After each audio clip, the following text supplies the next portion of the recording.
fait bon vivre à l'Orgue, dit-on. L'Orgue aurait près de 2500 ans. C'est la famille des Verrucini, des Ligures, qui habitait ici. Plus tard, au néolithique, environ 6000 ans avant Jésus-Christ, des Ibères vivaient ici, dans les grottes de la colline de Saint-Ferréol.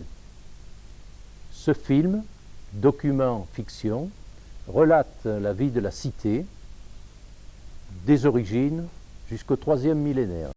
Le sol, le climat, le site et l'eau constituent les raisons de la présence humaine à l'Orgue. Ces caractères géologiques et géographiques sont à l'origine de l'histoire de cette charmante cité provençale, cité qui a eu la chance de demeurer à l'abri de tous les bouleversements sociaux. Des outils du néolithique ont été trouvés au pied de la colline de Saint-Ferréol. Le domaine de Pesservier remonterait à la période chalcolithique, à environ 2500 ans avant Jésus-Christ. Plus près de nous, les Ligures construisirent un oppidum sur la colline de Saint-Ferréol. Si l'on en croit la tradition, les habitants de cette contrée auraient offert des sacrifices aux dieux du paganisme sur les hauteurs de cette colline. Il aurait existé un temple dédié à ces dieux, sur ce site appelé encore la Chèvre d'Or. Dès 155 avant Jésus-Christ, les Romains s'installent à Fréjus et dans la vallée de l'Argent. Les vétérans romains prennent leur retraite en Provence, où César leur donne des terres pour services rendus.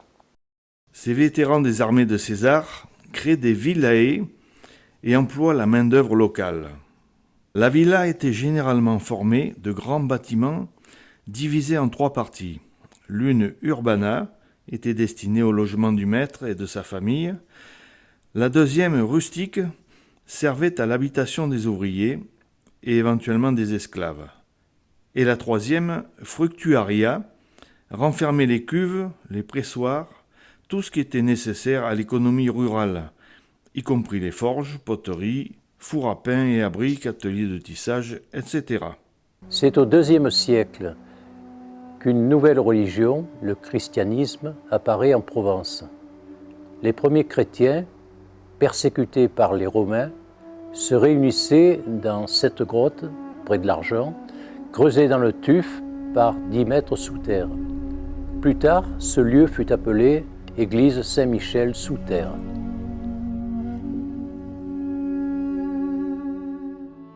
Les seigneurs locaux, pour gagner le salut de leur âme, font don de terre à divers ordres monastiques, dont les cisterciens, qui sont des moines constructeurs.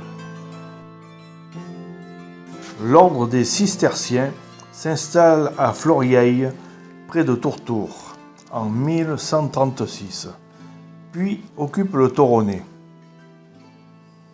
L'orgue aura 2 seigneurs, l'abbé du Toronnais et le comte de Provence.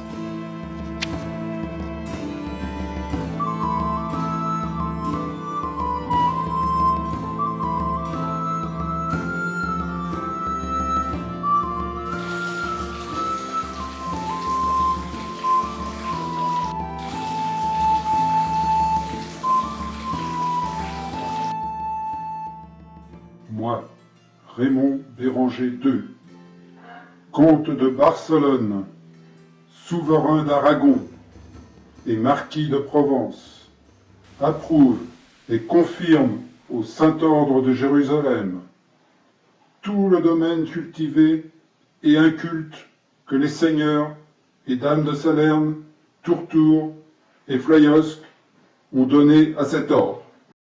À l'invitation du comte catalan Béranger II, seigneur de Provence, les Templiers, moines soldats chargés de la sécurité des croisades, arrivent à l'orgue en 1193, avant de s'installer au Rioux. Moi, Ponce de Rico, commandeur de l'ordre du Temple 6 au Rioux, j'affirme qu'une enceinte fortifiée est nécessaire pour protéger votre ville contre les incursions de bandes armées. Comment allez-vous réaliser ces remparts? La muraille aura une longueur de 300 cannes. Il y aura 12 tours et plusieurs portes. Au sud, la porte de Tribari. à l'est la porte Sarrasine et à l'ouest la porte du Tronc. Notre ordre sera implanté au cœur de la ville et nous y installerons une grange pour garder les produits de nos tenanciers en cas de siège. Cela est bien, vous pourrez utiliser la main-d'œuvre du lieu. Et l'église Saint-Martin sera protégée par le mur nord de nos fortifications. La font couverte au quartier de la Bourgade servira à l'arrosage de nos jardins et à désaltérer les voyageurs passant sur le chemin royal.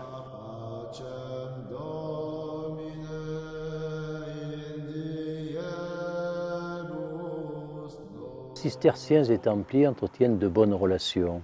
Les moines constructeurs, représentés par le syndic Guillaume de Bar, aident les moines soldats, représentés par Ponce de Rico, à bâtir fontaines et bâtiments. Nous, Templiers, possesseurs de nombreux biens à l'orgue, voulons assainir la fontaine Liter Rijus, le chemin royal. Nous savons construire en pierre de beaux édifices. Nous aiderons nos frères soldats en cette occasion. Je précise, frère Guillaume de Gras, en ce 6 avril 1304, que le droit de justice restera au comte. Messire procureur Jacques Ardouin, conformément à la donation de 1209, notre abbé aura le droit de nommer les officiers à la Saint-Jean-Baptiste et percevra les 2/3 des droits de juridiction, de cavalcade, de fouage et de l'aide. Il reste 1/3 pour le comte, et le viguier de l'Orgue rendra ses comptes au claver de Draguignan. Nous garderons l'exclusivité des moulins et des fours banaux. Et, pour favoriser le commerce, il sera instauré une foire et un jour de marché. En 1348, la reine Jeanne de la maison d'Anjou, comtesse de Provence, se rend de Naples à Aix-en-Provence. La légende affirme qu'elle aurait logé dans une maison de la rue du Paty. Moi, Jeanne, par la grâce de Dieu, reine de Sicile et de Jérusalem, duchesse et des duchés d'Apulie et d'Anjou, comtesse des comtés de Provence, de Forcalquier, de Piémont et de Ronciacy, à tous et chacun, tant présent qu'à venir, qui verront les lettres présentes, salut. Par la promptitude de la munificence royale, nous accordons volontiers les bénéfices de notre approbation à nos fidèles, et nous leur accordons de nouvelles grâces très volontiers quand ils nous les demandent. Tous les privilèges accordés à la communauté de l'Orgue par les anciens princes, rois de Jérusalem et de Sicile, par les comtes et les anciens sénéchaux de Provence, ont été maintenus jusqu'à ce jour. En particulier, un certain privilège à l'Orgue, tous les crimes quelconques commis à l'Orgue ou dans son district, relatifs à la haute justice ou aux droits royaux, merum impeum et regalia, seront instruits et punis par les officiers royaux de la ville de l'Orgue, dans la ville et non ailleurs. Puisqu'il a plu à la divine providence de donner tous ces privilèges, il en est de la dernière justice pour satisfaire de l'amour et du zèle que tous les habitants de cette ville ont pour notre grande reine, de donner quelques marques particulières qui témoigneront la joie des habitants. Nous nous rendrons tous ensemble à l'église dimanche prochain, en procession générale et solennelle, accompagnée de tout le peuple, précédée par les tambours et les trompettes. Nous rendons grâce pour la santé de notre bonne reine. Il serait fait chaque jour une aumône générale à tous les pauvres de la ville. Il sera dressé un feu de joie avec toute la magnificence possible. Nous ferons toutes les choses possibles pour donner des marques de la réjouissance publique. Moi, premier consul, lance une invitation générale au dîner, au dimanche suivant, et dans ma maison. Louis II renouvela ses privilèges à l'Orgue en 1402. L'événement fut si important qu'au XVIIIe siècle, on apposa une plaque commémorative sur la fontaine de la Noix.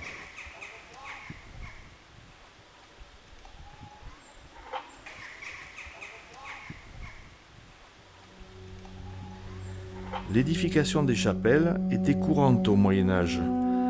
Elles étaient placées le long des itinéraires de pèlerinage ou de commerce.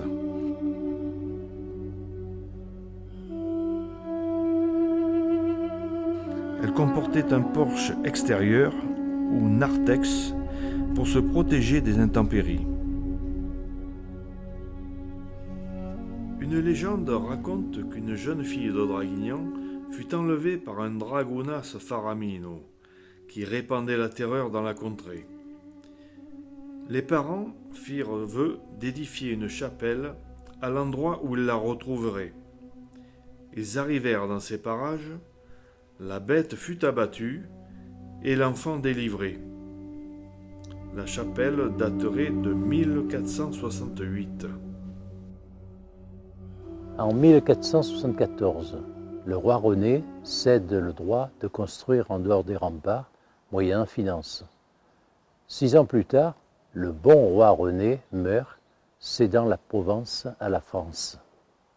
Les guerres de religion avaient commencé en 1540 en Provence, sur ordre de François Ier, par des massacres de Vaudois en Basse-Durance. Il est vrai que vouloir faire cohabiter 2 religions paraissait une chose inconcevable au XVIe siècle. Les Lorguais s'allièrent aux protestants contre les catholiques. Le concile de Lorgues réunit les 2 partis afin de trouver un accord. Mais le chef des catholiques ne voulut rien savoir. Pour lui, une seule religion, la religion catholique. Il fallait se convertir ou mourir. Ce fut la guerre des religions. Les portes des remparts furent murées, sauf une, et les femmes et les enfants envoyés à Brignoles. Le siège de l'orgue commençait.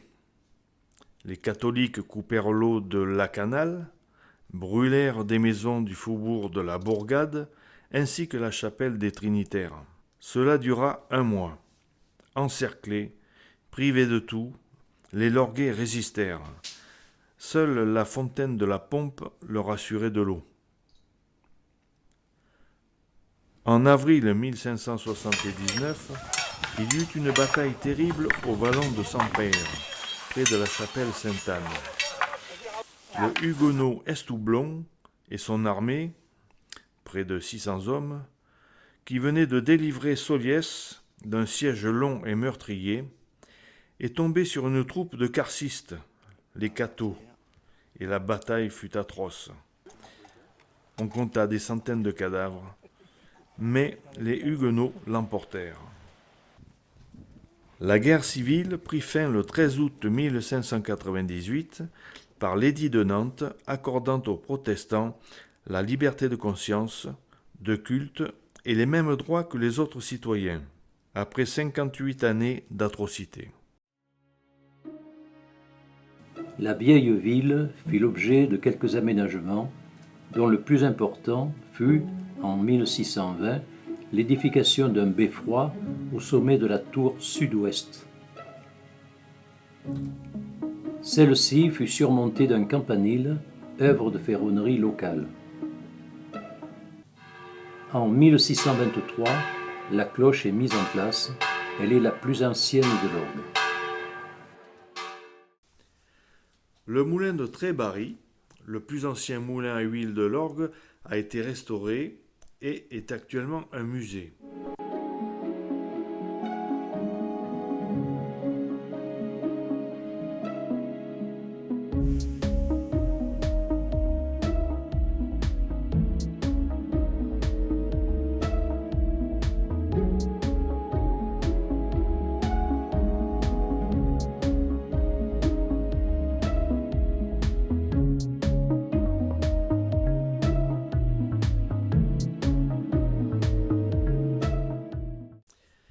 C'est ainsi qu'en 1647, il fut précisé que les acheteurs d'huile pouvaient, suivant l'ancienne coutume, passer la main tant qu'ils voulaient dans la marge, pour escouler l'huile qui est restée, mais ne pourraient l'essuyer avec une éponge comme le font certains mulatiers, ce qui est une nouveauté grandement préjudiciable aux habitants.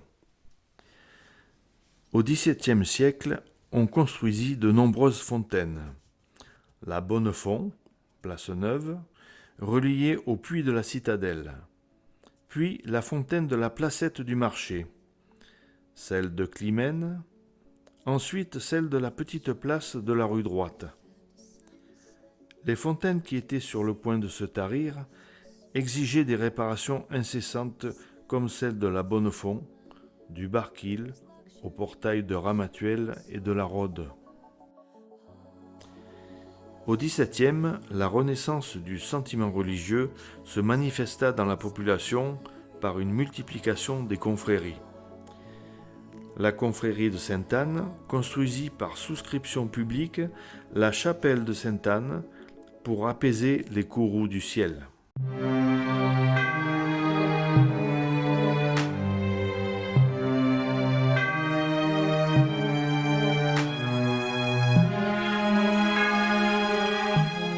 À la même époque, 24 membres de riches familles nobles ou bourgeoises fondent la confrérie des pénitents-gris. La ville accorda une subvention de 120 livres pour la construction d'une chapelle et chaque frère pénitent donna une cotisation de 2 livres. Celle-ci fut édifiée au nord de la place Neuve, près de la porte Saint-Féréol, et dédiée à Notre-Dame de l'Assomption et à Saint-François d'Assise. Un effort particulier fut fait pour améliorer les routes commerciales à partir de 1665, sous l'impulsion de Colbert. Route médiévale reliant Grasse et Draguignan à Brignoles et Aix. On passait la Florieille à Gué, parce que le pont du Moyen-Âge qui la franchissait au pied de la colline de Saint-Barthélemy avait disparu à la suite des événements des siècles précédents. En 1672, il fut décidé de le reconstruire compte tenu de l'importance du trafic sur ce chemin. Le premier pont d'Argence aurait existé fin du XVIe siècle et le pont actuel daterait de 1659. Sous Louis XIV, les armoiries furent enregistrées au bureau d'armoirie de Draguignan en 1706, sous la définition suivante: 2 gueules à un lion d'or et un chien d'argent, supportant de leurs pattes de devant une fleur de lys d'or, au chef cousu d'azur, chargé de 3 fleurs de lys d'or.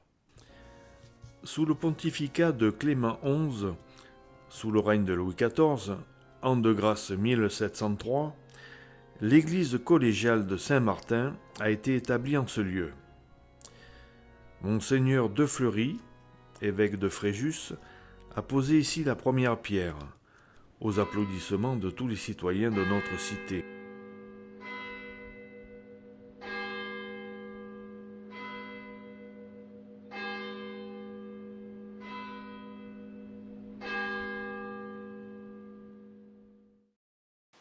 La Provence fut l'objet d'une terrible attaque de son vieil ennemi, la peste, arrivé à Marseille en 1720.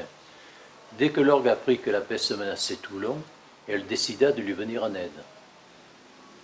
Le 24 octobre 1722, Toulon décida de remercier l'orgue et lui envoya en députation le consul Jean d'Entrechour. Et c'est depuis qu'existe à l'orgue la rue de l'orgue à Toulon.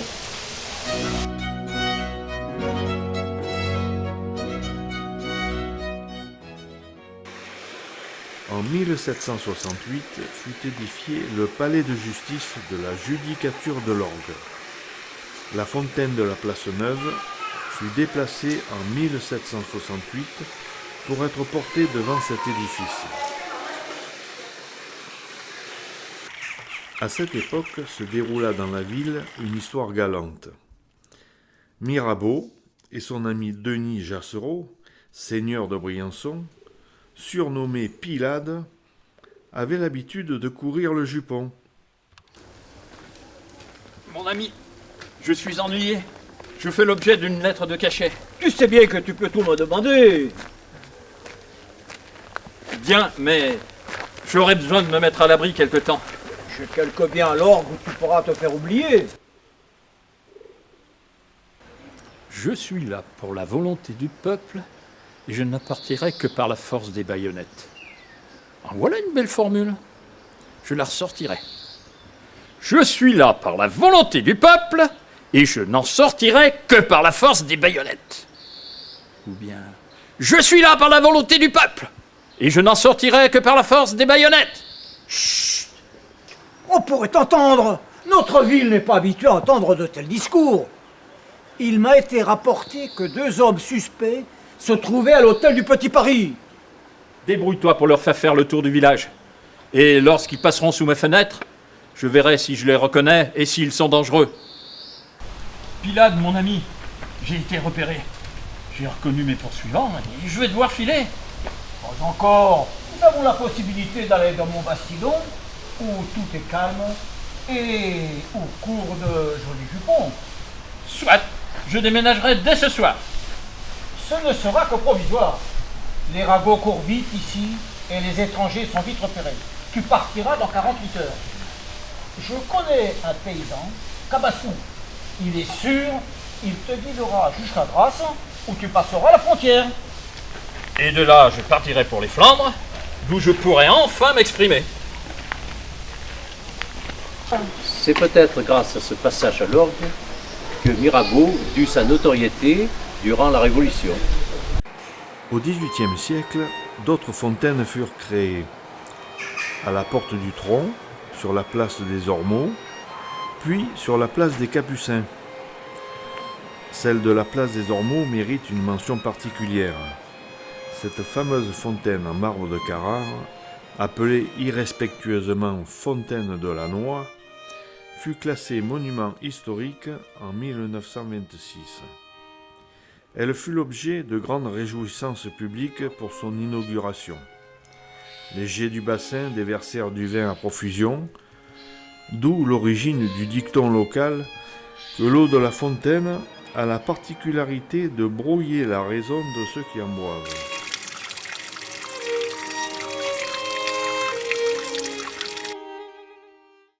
Jusqu'en 1811, la rue de la Bourgade était de circulation pénible et dangereuse. Pour cette raison, la municipalité demanda le prolongement du cours en achetant des terrains non bâtis à proximité de l'hôtel de ville. Ce tracé préfigure le tracé actuel. La construction la plus importante fut celle de l'hôtel de ville, envisagée en 1802 en fonction des décisions des municipalités précédentes, et elle ne fut terminée qu'en 1833. Un siècle après l'édification de la collégiale, de nombreux aménagements et embellissements furent apportés à l'intérieur de la collégiale. En 1806, la Vierge à l'Enfant, attribuée à Puget, fut transférée de l'abbaye du Toronnais désaffectée. Et en 1836, ce fut l'acquisition des grandes orgues, commandées au facteur d'orgue lyonnais Zeiger, grâce à une souscription parmi les habitants et une subvention de la municipalité.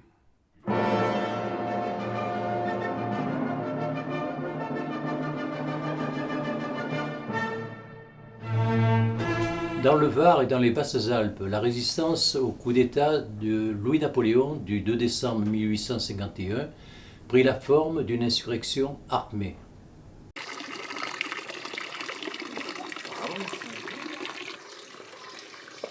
Les insurgés, sous les ordres du journaliste marseillais Dutheil, promu général, atteignirent l'orgue le 7 décembre 1852. Le maire Louis-Jean-Baptiste Cordouan, légitimiste, parlemente avec le général Dutheil. Que voulez-vous? Mes hommes et moi voulons nous restaurer et traverser l'Orne. Avez-vous un ordre de route? Ah non, monsieur. En ce cas, je ne puis parlementer avec vous. Je vous préviens. Nous sommes déterminés à nous défendre jusqu'à la mort. Mais j'en suis persuadé, mais il n'est pas question de ça pour le moment. Hein. En tant que démocrate et garant de la Constitution, je demande un morceau de pain et un verre de vin pour faire rafraîchir ma colonne. Bon, pour le vin et le pain, on vous donnera. Mais arrêtez votre colonne, car autrement, il y aura un malheur. Oh là, monsieur, nous n'avons pas à nous battre. En tant que magistrat, vous devez être pour le droit. Et par conséquent, pour la Constitution dont nous sommes les défenseurs. Je suis pour que je suis. Je ne dois de rendre compte à personne. D'ailleurs, dans un pareil moment, on ne doit pas s'occuper de politique. Je vais vous faire apporter votre pain et votre vin. Mais n'avancez pas, car nous sommes déterminés à vous repousser. Je vous en avertis. Le soir, les insurgés partent avec des otages. Le 11 décembre 1852, les insurgés sont battus à Hobbs.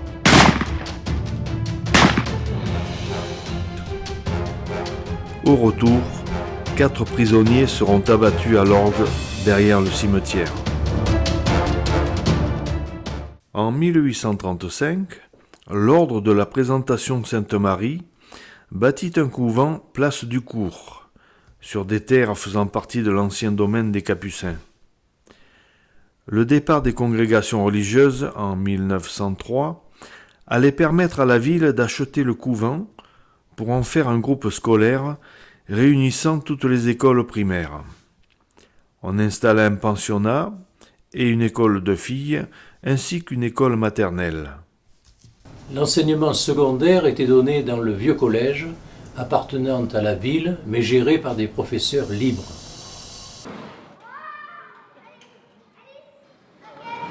En mars 1882, le conseil municipal décida de créer une école primaire supérieure pour remplacer le collège. On y créa plus tard un cours d'agriculture et un laboratoire de chimie. L'ancien collège fut réparé et on y transféra l'école communale primaire de garçons. L'enseignement a joué un rôle important dans la vie lorguaise. La ligne ferroviaire dite du Central-Var, qui va de Draguignan à Mérargues, fut concédée le 17 août 1885 à la compagnie privée des chemins de fer du sud de la France. La gare de l'Orgue fut construite en 1892. L'appellation du train des Pignes vient du trajet au milieu des pins. Des fouilles archéologiques ont mis à jour des poteries fabriquées à l'Orgue à l'époque romaine. La fabrication de la céramique ne prendra son essor qu'au début du XIXe siècle pour atteindre une production de 2 millions de tomètes par an, dite Malon, produite par plusieurs fabriques au quartier des Tuffes, la Canale, puis l'Étang, Saint-Auxil, Berne et autres quartiers.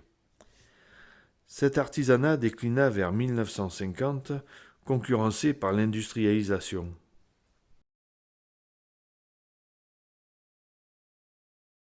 En 1912, l'Orgue était la première commune de France quant au nombre des oliviers, évalué à près de 220 000.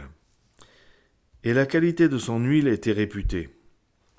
Mais cette culture déclina rapidement après la guerre de 1914, par suite des importations italiennes et africaines. L'élevage des moutons a subi la même évolution, en passant de plusieurs milliers de têtes à moins de 4000 en 1929.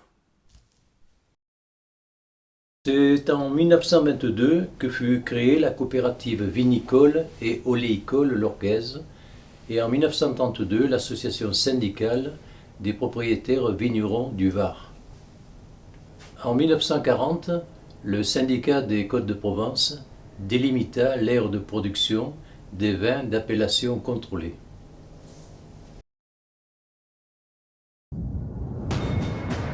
Au soir du 15 août, près de 100 000 hommes ont déjà débarqué et établi de solides têtes de pont.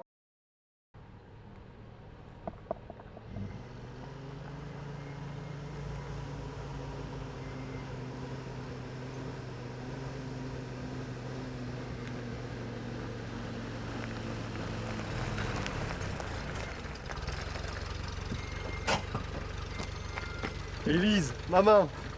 Mon Dieu, Élise, mon fils, il est revenu. Oh, viens m'embrasser. J'ai débarqué et installé mon dépôt de matériel divisionnaire à Cogolin. Et me voilà, j'étais pressé de vous voir. J'ai appris que des résistants lorguais occupent avec leurs armes les principaux carrefours, le presbytère et le clocher. Ont-ils placé un drap barré d'une croix rouge sur le clocher pour signaler que la ville était libérée? Non, je ne vois rien. Le soir tombe, l'aviation ne verra pas le signal. Mais alors, l'Orgue risque d'être bombardé?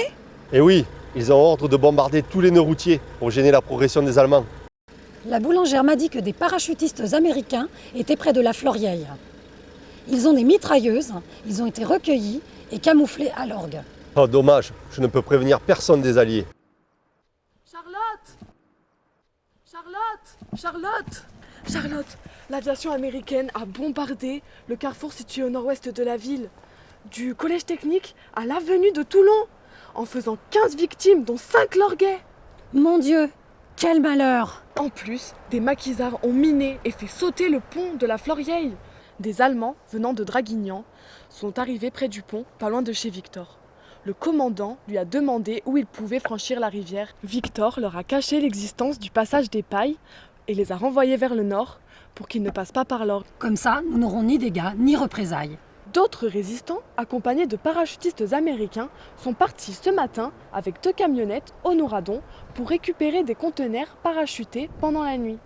Ils sont tombés sur un détachement allemand qui les a stoppés avec un canon anti-char et une mitrailleuse. Il y a eu des morts et des blessés, mais je ne sais pas qui ni combien. J'espère que ton fiancé, mon cher Julien, a pu passer pour rejoindre son régiment. Moi aussi, je l'espère. J'ai aussi appris que d'autres jeunes étaient partis à bord de 2 camionnettes chercher de l'essence au Toronnet. Ils ont rencontré des Allemands qui étaient bien organisés et bien armés. Là aussi, il y a eu des morts. Ainsi, l'Orgue venait de payer chèrement sa contribution à la libération du territoire par la mort de 19 de ses fils qui s'ajoutèrent à la longue liste des victimes de la guerre 14-18.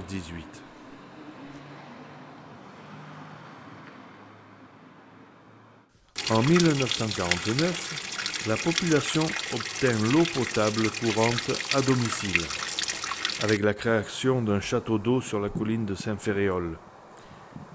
Le maire décida en 1969 d'adhérer au syndicat intercommunal pour l'adduction d'eau de la source d'Entraigues. L'Orgue est resté un village de moins de 3000 âmes jusque dans les années 1980, pour atteindre 10 000 habitants aujourd'hui. Nous voici arrivés au terme de l'histoire de cette charmante cité provençale.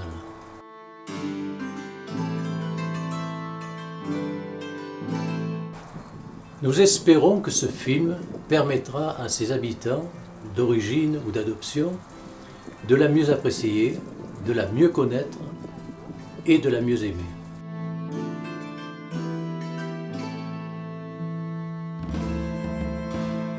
Un vieil adage dit « à l'Orgue on vit vieux et content ».